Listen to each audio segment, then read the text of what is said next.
நல்லுள்ளத்தார் அனைவருக்கும் நலம் நிறைந்த வாழ்த்துகளும் வணக்கங்களும். செவ்வாயின் வாயிலுக்கு உங்கள் ஒவ்வொருவரையும் அன்புடன் வரவேற்கிறேன். நம்பிக்கையற்ற மனிதன் மனிதனாக இருக்க முடியாது. ஒரு மனிதனுக்கு பலமே அவனது நம்பிக்கைதான். வாழ்க்கைங்கிற சக்கரமே நம்பிக்கைங்கிற அச்சாணியில் தான் ஓடுது. இப்படி நகைச்சுவையாகவும் சிலர் சொல்லுவாங்க. என்னுடைய வாழ்க்கையில் நடந்த ஒரு விஷயத்தை உங்களோடு பகிர்ந்து கொள்ள விரும்புகிறேன். கல்லூரி காலத்தில் நான் படித்து கொண்டு இருக்கும்போது எனக்கு மிகுந்த விருப்பமாக இருந்தது, கண்டிப்பாக எப்படியாவது முனைவர் பட்டத்தை முடித்துவிட வேண்டும் என்று. ஆனால் என்னுடைய முதுகலை பட்டம் முடிந்தவுடன், இந்த தேர்வு முடிந்தவுடன் எனக்கு திருமணமாகிவிட்டது. கால ஓட்டத்தில் எனக்கு 2 பிள்ளைகளாகிவிட்டார்கள். அவர்கள் இருவரும் பள்ளிக்கும் சென்று விட்டார்கள். ஆனாலும் இந்த முனைவர் பட்டத்தை முடிக்க வேண்டும் என்கின்ற எண்ணம் என்னோடு பயணித்து கொண்டே இருக்கிறது என்னுடைய வாழ்க்கையில். அப்பப்போ வரும், எட்டி பார்க்கும், போயிடும். இப்படியே இருந்துகிட்டே இருந்தது. ஒரு நாள் நான் என்னுடைய விருப்பம் அதிகமாகவே என்னுடைய கணவர்கிட்ட நான் அதை சொன்ன உடனே என்னுடைய கணவர் உடனே சரின்ட்டார், படிக்க வைக்கிறேன் அப்படின்னு. ஆனாலும் சில விஷயங்களை, வாழ்க்கைக்கு ஏற்ற விஷயங்கள், தவறானது கிடையாது, வாழ்க்கைக்கு இது உண்மையிலேயே அது வாழ்க்கையில் நம்ம பின்பற்றக்கூடிய விஷயம், அதை சரியாக என்கிட்ட சொன்னார். இதெல்லாம் செஞ்சுட்டு படிக்கணும், அது ரொம்ப முக்கியம் அப்படின்னு சொன்னார். அது என்னென்ன அப்படின்னு பார்த்திங்கன்னா, முதல்ல என்னுடைய பாட்டி தாத்தா, அதாவது என்னுடைய மாமனார் மாமியார், அவங்க உறவு முறையில் எனக்கு பாட்டி தாத்தா ரொம்ப பெரியவங்க, ரொம்ப வயதானவங்க. அவங்கள இதுவரைக்கும் நீ எப்படி பார்த்துக்கிட்டியோ இனிமேல் படிக்க போகிற காலத்துலேயும் அதே மாதிரி பார்த்துக்கிடணும். 1.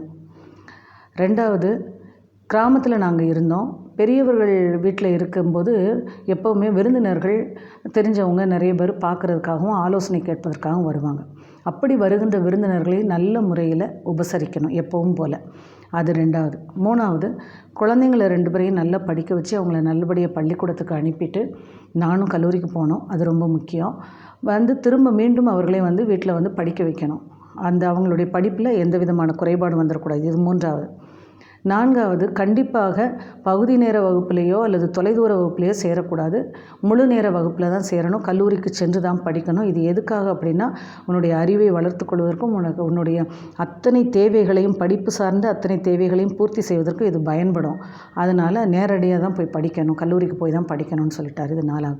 இது எல்லாத்தையும் விட மேலே 5வது ஒரு பாயிண்ட் சொன்னார். என்ன அப்படின்னா, கிராமத்தில் இருக்கிறனால உறவுகளும் சரி, தெரிஞ்சவங்களும் சரி, கேலியாகவோ அல்லது உன்னுடைய மனசை வேதனைப்படுத்துகிற மாதிரியோ ஒரு வார்த்தை சொல்லுவாங்க. என்ன அப்படின்னா, பொண்டாட்டியை படிக்க வைக்கிறான் அப்படிங்கிற வார்த்தையை சொல்லுவாங்க.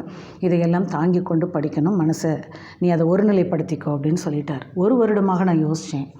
அப்போது என்னால் முடிவுக்கு வரவே முடியலை. ஆனாலும் ஒரு நாள் எங்கள் அப்பா அம்மாவை பார்க்குறதுக்காக போயிருக்கும்போது எங்கள் அப்பா என்கிட்ட இதை என்கிட்ட கேட்குறாரு.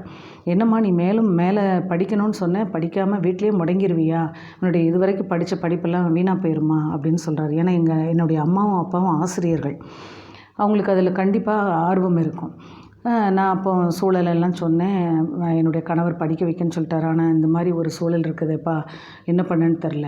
அப்போ எங்கள் அம்மா எனக்காக காப்பி போடுறதுக்காக அடுப்பன்கரையில் போட்டுட்ருக்காங்க. நான் பேசுகிறத கேட்டுட்டு எங்கள் அம்மா அங்கேருந்து ஒரு பாட்டு படிக்கிறாங்க. கண்ணதாசனுடைய வரி என்ன அப்படின்னா, யானையின் பலமெதிலே தும்பிக்கையிலே, மனிதனுடைய பலமெதிலே நம்பிக்கையிலே அப்படிங்கிற பாட்டை படித்தாங்க.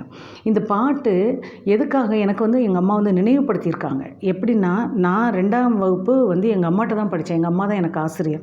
அப்போ எங்கள் அம்மா என்ன பண்ணுவாங்க அப்படின்னா, காலையில் முதல் வகுப்பில் அவங்க செய்ய வேண்டிய காரியங்களெல்லாம் முடிச்சுட்டு எங்கள் மாணவர்களாகி எங்களெல்லாம் எழுப்பி விட்டு என்ன பண்ணுவாங்கன்னா, இந்த பாட்டை அசைவுகளோட, நடன அசைவுகளோடு எங்களுக்கு சொல்லிக் கொடுப்பாங்க. இது தினம் நடக்கும். அப்போ இந்த நம்பிக்கை, பலம் அப்படிங்கிறத நாங்கள் 2ஆம் கிளாஸ்லேருந்து என்னுடைய உள்ளத்துலேயும் என்னுடைய உணர்வுகளையும் ஊறி போய் இருந்திருக்கு. அதை எங்கள் அம்மா எனக்கு மீண்டும் நினைவுபடுத்தியிருக்காங்க. இவ்வளோ நாள் அது இல்லாமல் போயிடுச்சு அப்படின்னு சொல்லி நினைவுபடுத்தியிருக்காங்க. அப்போது நான் அன்றைக்கி அந்த பாட்டை கேட்டுட்டு வீட்டுக்கு வந்ததுக்கப்புறம் ஒரு முடிவுக்கு வந்தேன். எந்தெந்த வேலைகளை எப்பப்போ செஞ்சால் நம்மளால் இதை சாதிக்க முடியும் அப்படிங்கிறத நான் திட்டமிட்டு அதன்படி நடக்க ஆரம்பித்தேன். கல்லூரியில் சேர்ந்தேன். நேரடி வகுப்பில் சேர்ந்து, முழுநேர வகுப்பில் சேர்ந்து முனைவர் பட்ட ஆய்வை அதற்குரிய கால அவகாசத்திற்குள் சரியாக முடித்தேன்.